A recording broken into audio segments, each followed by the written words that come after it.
le principe du théâtre amateur, c'est que en principe, on connaît les gens qui sont sur scène parce que c'est le boucher, c'est le pharmacien, ou c'est notre enfant, ou notre neveu, ou je sais pas quoi. Donc il y a une sorte de joie, d'émotion qui est faite avant même que le spectacle commence. On peut sentir cette excitation-là, cette joie-là, cette particularité-là du théâtre amateur. Et du coup, quand le songe va commencer, peut-être que les spectateurs auront l'impression déjà de connaître les interprètes parce qu'on les aura vus parler en leur nom, parce qu'on les aura vus déjà jouer quelque chose. Donc il va y avoir une sorte de familiarité qui va se créer, enfin j'espère en tout cas, entre les acteurs et les spectateurs. Le songe d'une nuit d'été finit par la représentation des artisans, donc par une fausse représentation de théâtre amateur où Shakespeare se moque d'eux puisqu'ils sont maladroits, puisqu'ils disent mal le texte, et justement le fait qu'ils s'en moquent, c'est pas que ça me dérange en soi parce qu'effectivement c'est drôle, ça prête à rire, etc., etc. Mais du coup ça m'amène moi à me poser la question de qu'est-ce que c'est que le théâtre amateur quand on essaye de le faire avec le plus de sincérité possible, en y croyant entre guillemets, et donc le spectacle va s'ouvrir sur 4 enfants qui vont jouer Narcisse avec l'idée qu'on le joue au premier degré, sans se moquer du tout des enfants, sans se moquer du tout d'une maladresse, ni sans la chercher d'ailleurs, mais juste en mettant en avant justement ce qui peut être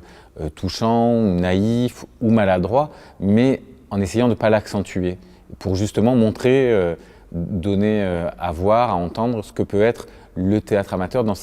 presque dans sa quintessence, parce que tout le monde à l'école a été amené à mettre un masque de lion, à jouer un conte, à jouer le loup, à jouer, etc., etc. Et donc, je pense que chez chacun, dans un premier souvenir de théâtre ou quoi, il y a toujours une petite représentation dans un spectacle de fin d'année. Et puis la question du théâtre amateur, du coup,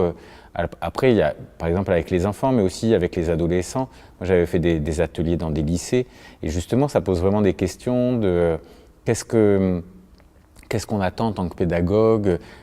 qu'est-ce qu'on veut amener, qu'est-ce qu'on pense que le théâtre veut amener à des gens, ou quand on fait du théâtre en prison. C'est une question que je me pose vraiment, c'est-à-dire quelle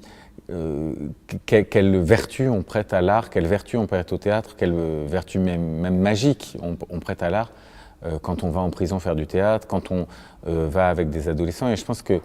aujourd'hui, avec la manière dont les choses se clivent, deviennent très violentes dans la société, on a l'impression que le théâtre, effectivement, peut être ce lien social. On